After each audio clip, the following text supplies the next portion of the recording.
يعطيكم ألف عافية. وصفتي لليوم من الوصفات المحببة إلي كتير، يلي هي التلبينة.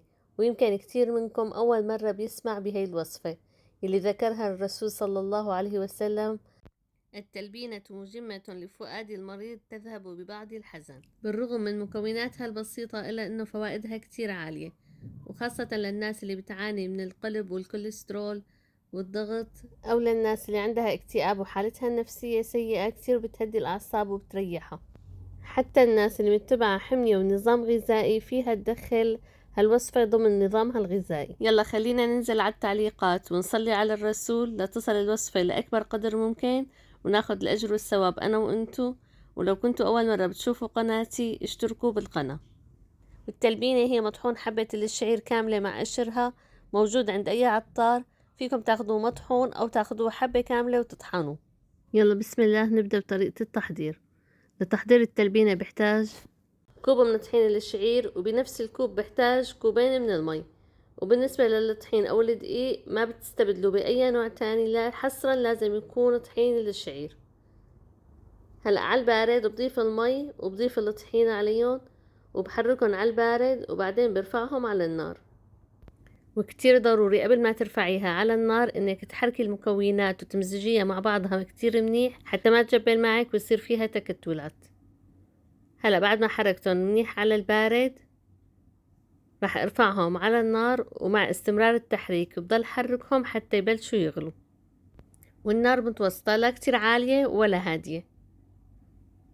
هلا بضل مستمرة بالتحريك حتى يبلشوا يغلوا. وهيك بلش القوام عندي يتقل، منتظر حتى يبلشوا يغلوا. وبس بلشوا يغلوا حضيف نصف كوب من الحليب السائل البارد.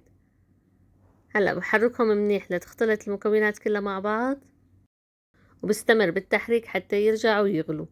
وبس بلشوا يغلوا بتركهم على نار هادية مدة 5 دقايق. شايفين قوامه شلون صار؟ هلأ بتركهم على نار هادية مدة 5 دقايق. وبالنسبة لنوع المحليات اللي ممكن تضيفوها، فيكم تستخدموا السكر أو السكر ستيفيا. إذا متبعين حمية غذائية فيكم تستخدموا العسل أو دبس التمر حسب رغبتكم. أنا هون حضيف العسل بالنهاية. شايفين القوام عندي شلون صار سميك؟ ما شاء الله ريحتها كتير طيبة. وهلأ هيك بعد 5 دقايق صارت جاهزة للتقديم. سكبتها بالأكواب وحضيف العسل عليها، وفيكم تزينوها ببعض حبات الجوز. وهي الأكلة بضيف عليها الجوز حصرا، وفي ناس بتقوله عين الجمل. وهلأ حضيف العسل، وفيكم تضيفوا دبس التمر.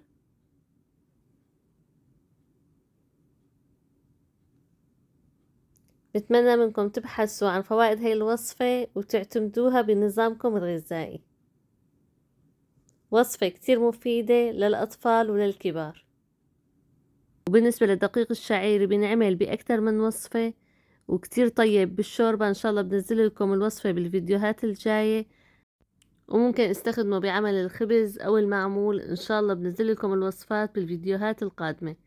وهيك التلبينة صارت جاهزة. قدمتها بهي الطريقة، وفيكم تقدموها ساخنة أو باردة حسب رغبتكم. بتمنى منكم تجربوها وتعتمدوها إحياء لسنة المصطفى.